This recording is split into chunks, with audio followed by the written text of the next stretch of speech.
Our next speaker is Ben Lenail. He's going to be doing the panel, moderating our panel on adaptive exercise. My co-panelists are coming. The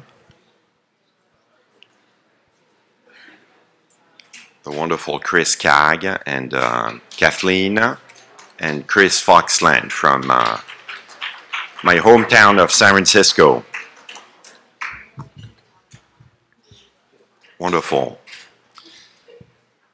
So I will kick it off with some general remarks. So first and foremost, I come to you today in all humility because I am no fitness guru. And, you know, I have to say that I'm a disabled person. My disease is continuing to progress slowly but surely. But exercise and a healthy lifestyle certainly have helped a lot. And so I want to share some of the things I've learned since my living with this disease, starting about 10, 12 years ago. So I think the essential point of this panel today is that you have to move every day. You know, when I got acquainted with the community back in 2012, 2013 in France and then in the US, I met too many men who said, you know, I'm weak, I'm declining, I'm frail, and I don't want to take a fall, so I'm just going to sit. And giving up is about the worst thing you can do. You have to move in one form or another every day. To maintain your fluidity and your health. So I think you have to do it. You have to do it safely because obviously falls can be very harmful. If you take a fall and you break something, it's going to be very hard to get back to baseline. And so you know what you do is that you try to move safely. So number one, you know, is really around, I will kind of highlight three themes, which is obviously frequency, trying to move every day, creativity, variety, and doing it in a social setting. So creativity, the big conundrum for me was, you know, when I came down with AMN, I had been an amazing skier, I had been a squash player, I was a mountain climber, I climbed some of the great peaks of the world, and all this was now forbidden to me, and so I had to completely reinvent my sports, and you know, started doing a lot of Pilates, started swimming. I use a recumbent tricycle, a trike, every day. Mine is powered by my legs, and you know, really, you have to kind of recreate what you do. Variety is, of course, trying to alternate, because if you do the same thing day after day, you're going to get bored and you're going to lose your motivation. So it's ideal to kind of mix and match every day. And then to do it with others. And so, you know, having, if you can afford, you know, a personal trainer, a physical therapist, somebody who's going to, you know, coach you, and that gives you, you know, an appointment that you have to show up to. And if you have a great relationship with your PT, you know, they're really kind of inspiring you, driving you. But you have to do it in a, you know, or you can take a Pilates class, you know, with people who are kind of at the same level. So maybe a Reformer Flow 1.0. You have to do it socially. Because that gives, of course, motivation, accountability, and it's better for the soul. One thing for me is I have a 10-year-old golden retriever named Hazel, who is a Instagram micro-influencer. And I can still walk her, you know, painstakingly, but I can walk her in the hills behind my house, and I started thinking, you know, who's going to want to walk with me? I'm so slow, you know, it's so tedious.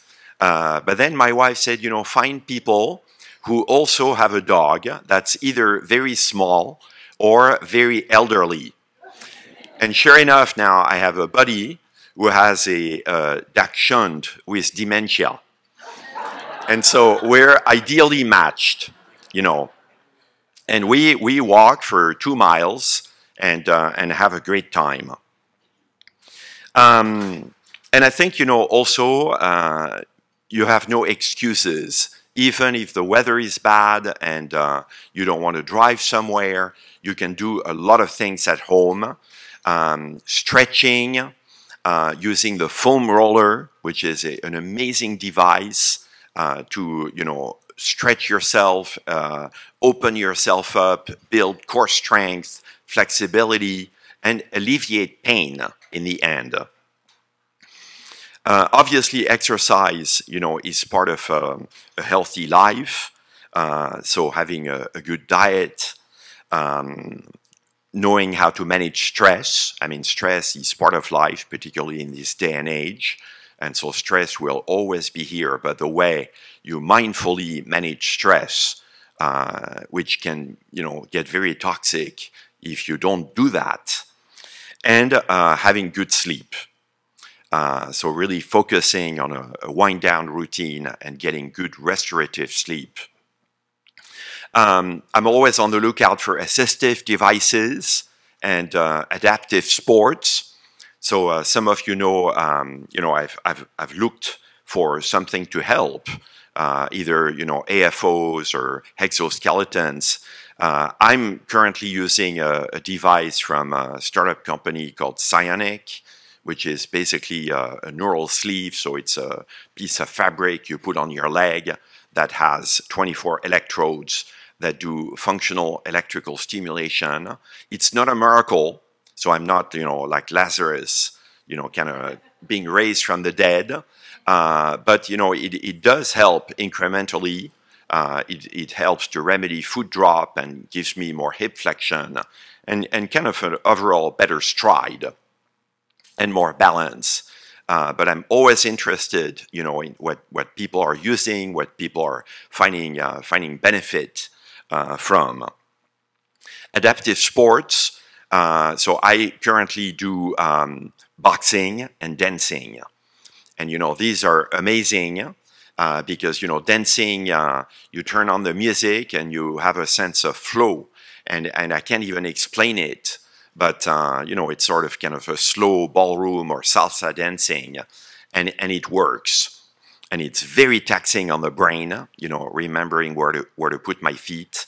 But it's wonderful. And boxing, the same. I do a sort of kind of pee-wee boxing. But that's also excellent. So I would say in conclusion, you know, the goal is to really focus on maintaining mobility, autonomy, creating a sense of healthy fatigue in the evening, where you know, your body has a good fatigue, and you feel like, you know, the sleep beckons, and it's gonna, you know, help with spasticity, and also you know, help you avoid taking too many drugs, because I think, you know, the little white pill is a convenient remedy. But a lot can be done preventively through exercise to avoid pain and spasticity in the first place. So thank you very much.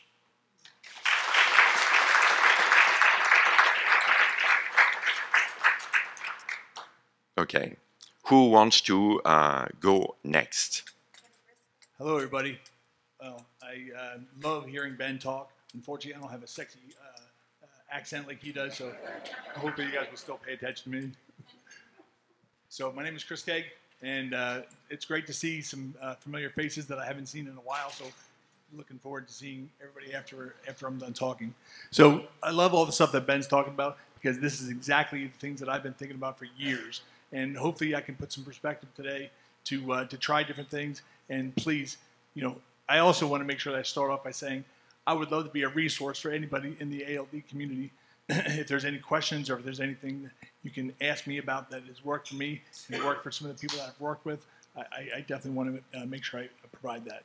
So, you know, thing that I love talking about is redefine possible.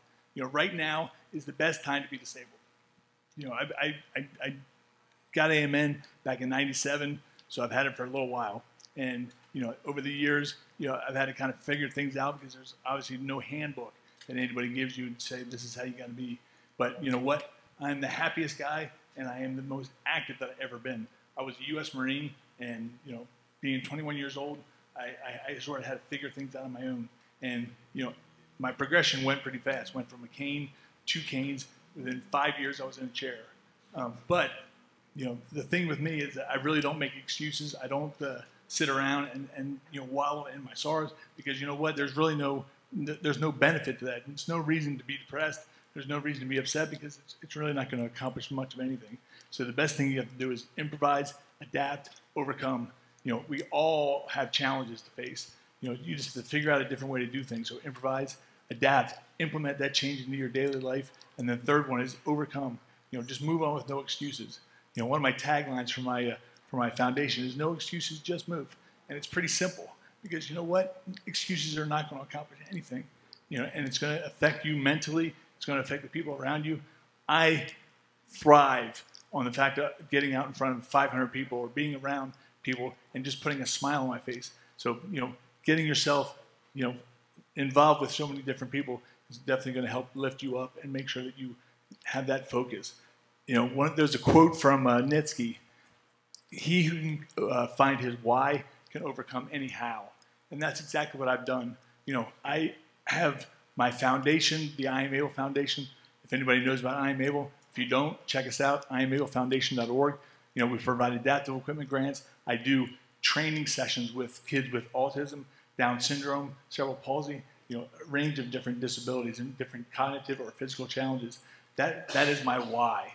I look forward to getting out there every week and seeing all these great kids and being that example for them to follow. Being that guy who's going to give them handshakes, give them hugs, and make sure that they know that there's still a possibility to be as active and, you know, live a fulfilling life. So that's the kind of stuff that hopefully sometimes we get focused on all the things that we have to do. You know, I give this example. Like the other month, I fell. You know, as I was trying to stand up and get into my chair, fell in my kitchen, and for the life of me, I could not get off the ground for like a half hour.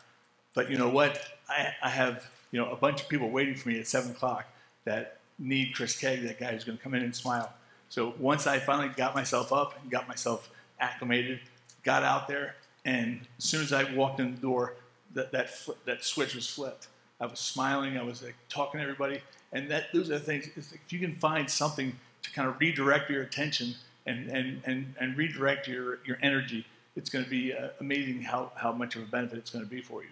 So I would love for you to see the video. This video is a video for my foundation that we made back in 2008, and it's still awesome.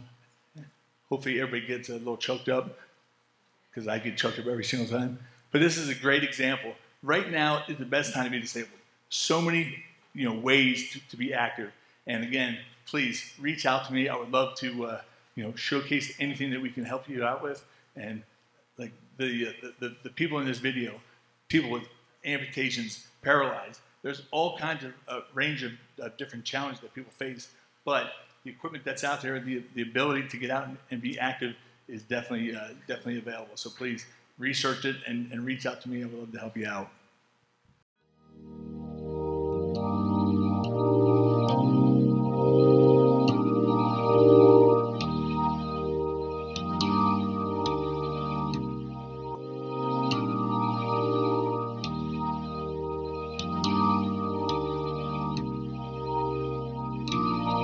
When you try your best but you don't succeed, when you get what you want but not what you need, when you feel so tired but you can't sleep, stuck in reverse,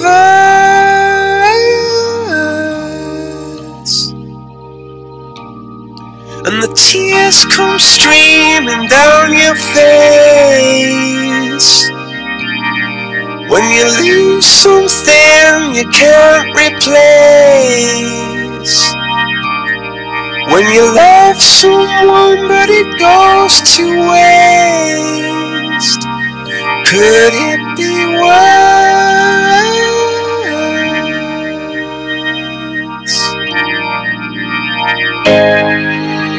Lights will guide you home and ignite your bones, and I will try to fix you.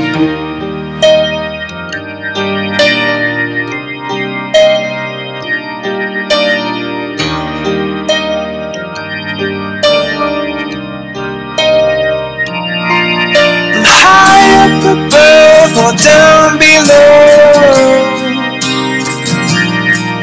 when you're too in love to let it go. But if you never try, you'll never know just what you were.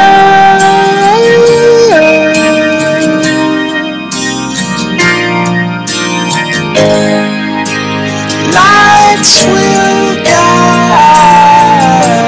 you home and ignite your bones, and I will try to fix you.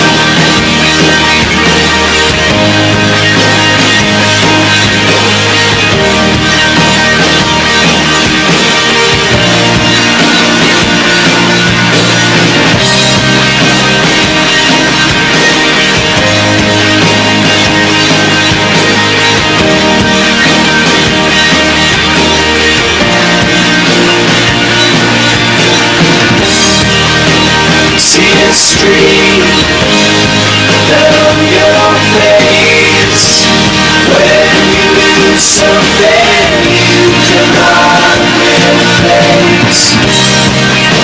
See a stream down your face,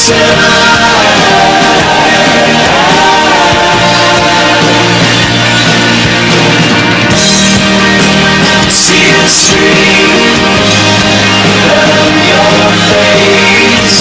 I promise you I'll learn from your mistakes.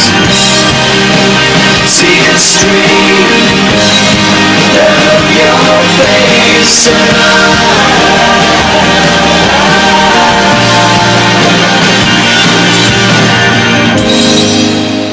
lights will guide you home and ignite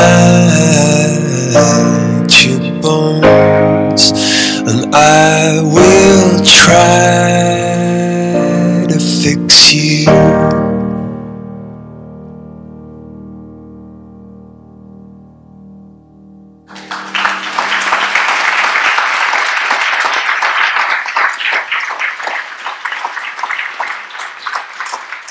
I hope everybody got a little bit of motivation. So 2007 is when I started iMabel, and this was because I was down at Kennedy Krieger, and being at Kennedy Krieger, I was a 21-year-old guy. I was still walking around. I was limping a little bit, but seeing kids confined to chairs, confined to beds, and not having the ability to have a normal childhood that I had, really. Don't laugh. It made a pretty big impact on me.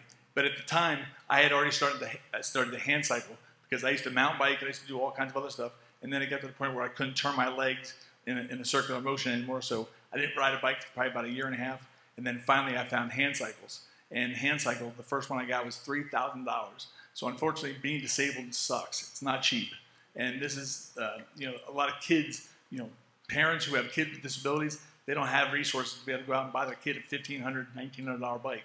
So that's why I started I Am Able. So I had a triathlon that I do in May, and all the money that we raised now goes toward providing adaptive equipment grants. And the first kid, he was in that video, and I hope I don't get choked up because every single time I say this kid's name, it kicks my butt. So Jordan, he was 5 years old. He walked into my gym, and he had never ridden a bike ever. He had spina bifida, so he had never ridden a bike. So I put him on a hand cycle, and he had no idea what the heck this thing was. And then started to instruct him a little bit, started to get a little bit more acclimated, and then all of a sudden this kid just started doing circles around the freaking building. It was amazing to see the sheepish grin on this 5-year-old's face and just the excitement that he got from getting out there and riding. And that's the thing I like to be able to make sure that people see. You can still get out there. You can still be with your friends. You can still get out there and do the things that everybody else is doing. You're just doing it a little bit differently. So when we gave him his bike cost $1,900. $1,900 for a 5-year-old kid. And when we gave him his bike, we invited 30 other second and third graders out there with their bikes.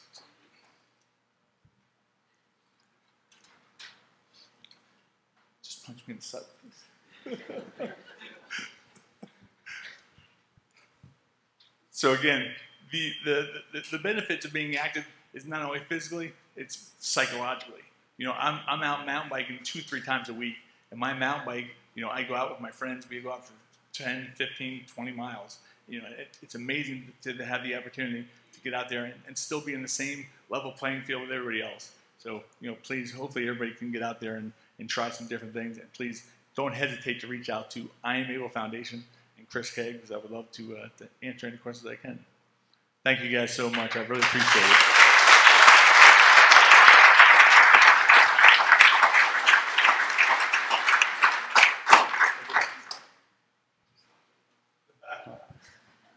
Hi everyone, I'm also named Chris. I'm 38. I was diagnosed about 5 years ago. So I'll just share with you sort of what I do to try to stay active. Like Ben said, it's really just about trying to figure out what you can do, tailor your activities to your abilities, your motivation, and your schedule. I live in San Francisco. One of the big ways I make sure I stay active is I don't have a car, my bicycle is my main mode of transportation. It's not always pretty, but I have one of the bikes that you can sort of step through. You don't have to step over to get on.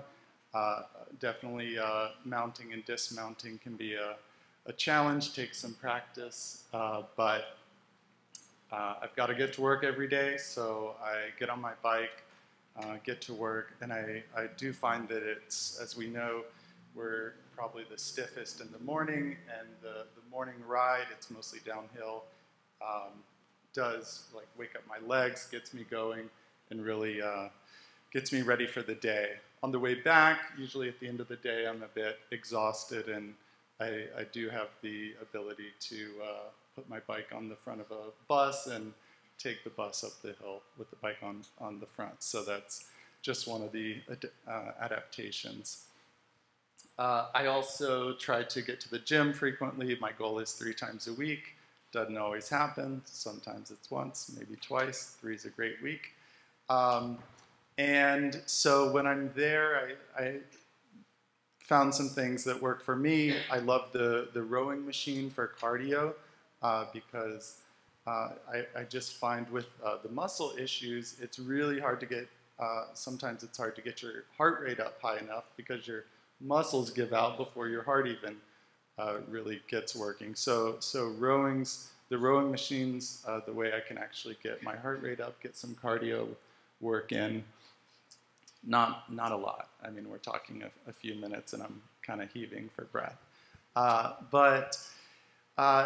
Then, pretty much at the gym, I see all the guys working their back, working their chest. For me, every day is leg day. Every day is leg day. So I just, the weights are light. For a lot of the things, I sort of position myself in front of a wall. So when I fall back, I just put my hand back and catch myself. There's There's like the ballet bar that I sort of go and use and hold on to for some of the stretching, like a split squat, that kind of stuff. I just, every gym has different equipment, so hopefully you guys can find what works for you. I'm sure you all have your different routines. Everything's different for each individual, whatever your ability, whatever your access to facilities are. Then the last thing, last sort of component of my routine is I started playing wheelchair basketball about 6 months ago. I really love it. That was on the recommendation of Aaron, who's another AMN guy in Washington. I met him through the ALD Connect community calls.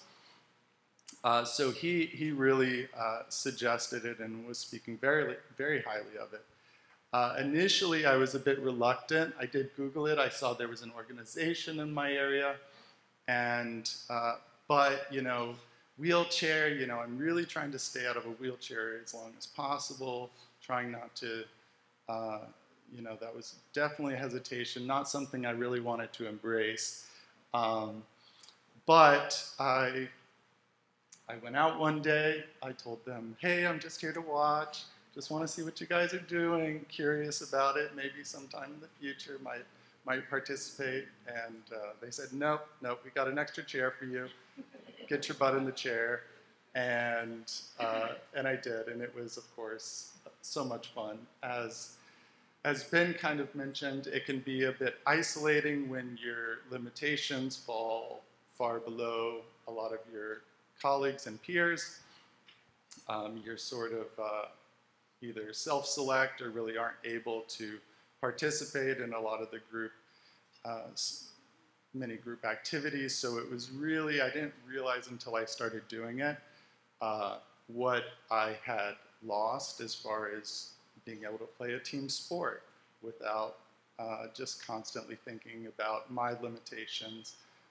Now I think about, well, that person's amazing. I want to be able to be as good as they are someday. Or this guy is really a ball hog. I wish he would pass more. Instead of thinking about, you know, where I'm at and what I can and can't do. So I'd certainly encourage anyone else who's curious to try that out. It's not a lot of leg exercise, but it is a way to get out there, be social, be active.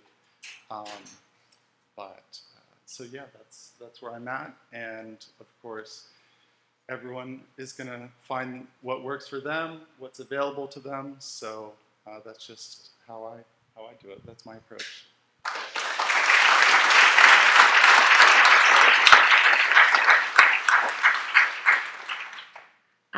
So I'm Kathleen. I'm grateful to be here. I'm a huge fan of the Chris's. And I realize I'm never going to challenge him to arm wrestling because anyone who hand cycles, it's over for me. I'm just here I come from a different angle. I have mild symptoms that are advancing. I definitely have always loved being active. And at first it was for vanity, and then I had to give up. So next it was for, you know, keeping my mind clear. And being able, you know, but really I was, if I'm very honest, all of my workout regimes have always been like, how can I make myself look better? And as my symptoms start to appear, it's really, how can I feel good in my body? And so I am that person who I used to do triathlons and I used to run marathons, and now I walk and I might jog a little. I have found great joy from my Peloton membership. I have a bike. I feel very stable, attached to it, clipped in, and riding. I'm Sally Cat, if anyone wants to high-five me. Sally Cat, yeah. I am that person who's going to annoyingly high-five me. Then you'll block me. It happens. I'm a lot. And I also will, you know, try and walk on the treadmill, but, you know, other people have pointed out I'm not doing it right because I'm holding on, but it's because I'm afraid to fall. I've fallen a couple times out in the wild, and decided it wasn't for me. So sorry to be a mess. I can't watch Chris's video and like hold it together. But really, one of the saving graces in my life has been yoga. I started studying yoga because I was very sad that I had a son with ALD.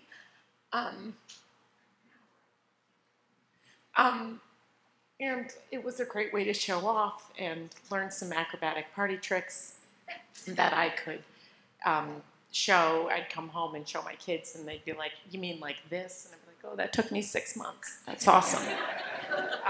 Oh, great. Yeah, just like that, except I'm doing it modified. And then I became a yoga teacher as a side, just something I do.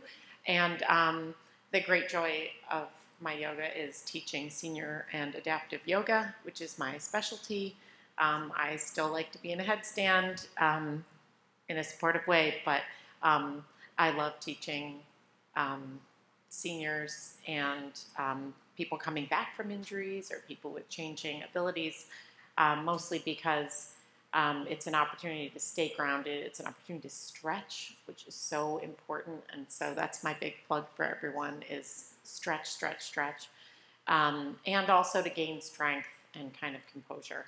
And so, yeah, I'm just like the kooky yoga lady who's up here reminding everyone that it's more than just handstands and party tricks, but that there is something really kind of an ability to combine breath and body and spirit and just keep moving.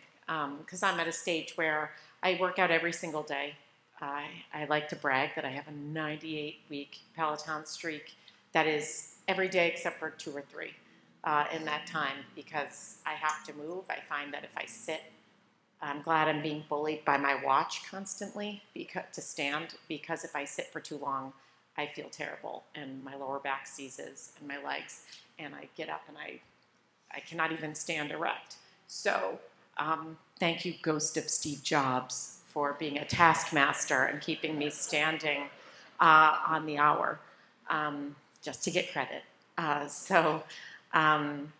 Yeah, but so I know it's a story I've heard a million times from adult patients that they move, and maybe some of us tend to get into that moving too much and wearing ourselves out, which I say with caution. But really, I'm so inspired by everyone just to remember that we can all keep moving in whatever way. And, you know I can't heal myself with movement, but I am very certain that I can do more, or at least I'm hopeful that I can do more for longer if I stay with it. And especially another shameless yoga plug is so good for core strength, which is so important to all of us adult patients to put ourselves in the best possible situation because ALD is doing the opposite. So yeah, that's it.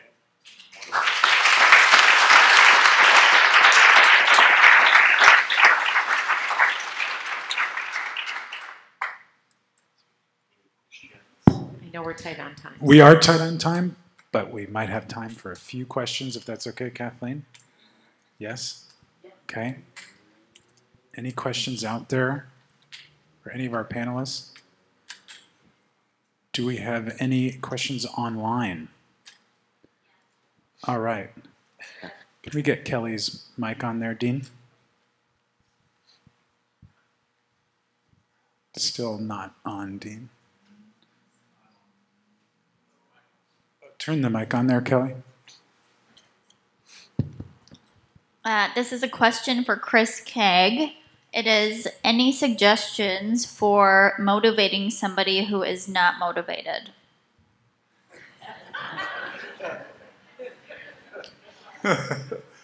That's something that I get asked a lot.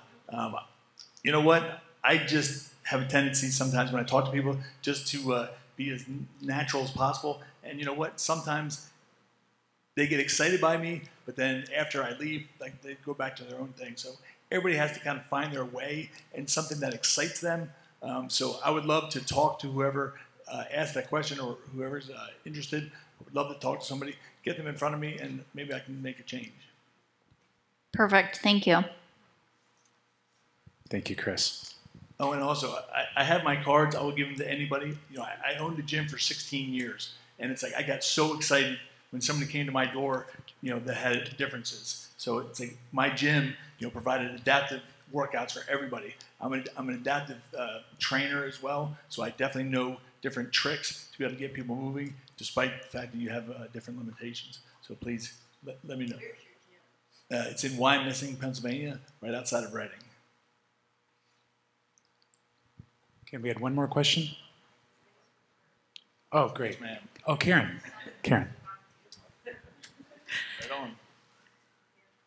Well, it was great. I got to just tell one story.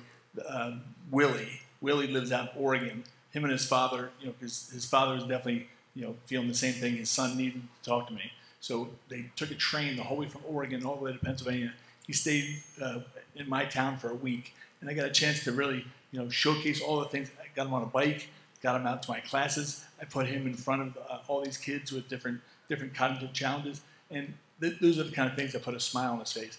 And now it's so rewarding for me to hear him talking that he's definitely getting a job. He's out doing other things. It's like you just need sometimes that little push or that little, you know, motivation and that encouragement to get out there and do something, because sometimes we get so focused on all the things that we have right in front of us that we don't see all the good things that we could possibly do. So please don't hesitate to ever get a hold of me. Chris, can I ask you a question as well? So obviously I'm from the UK, so it's a bit too far for our patients to come and see you. You be dedicated. So would you be open if there was, you know, a UK patient who wanted some advice and you know, just some motivation? That would be amazing. I don't say no to anybody. So yes, anybody. Oh, that's brilliant. And I'm now going international. That's great. Ian, no pressure here. No pressure. So we all know that you're a yoga guru. How about doing a video of some simple kind of stretches? You know, that obviously with yoga you do need someone next to you, but there are some simple stretches, etc. So get that video online, please. And this lady agrees as well. So hands up for Kathleen doing a video. Yay. Feel the pressure.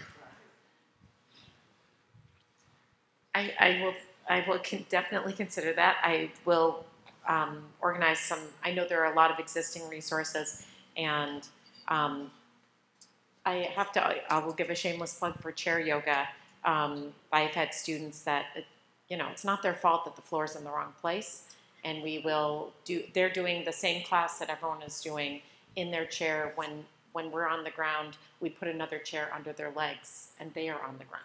Like, it's, again, the floor cannot be in the right place for everyone, so we can just bring it to you. So don't think that it's just, you know, and again, for men and women who struggle with balance, I cannot stress enough the importance of core strength, because, you know, I know my senior students think that I'm doing it for them, but I'm doing it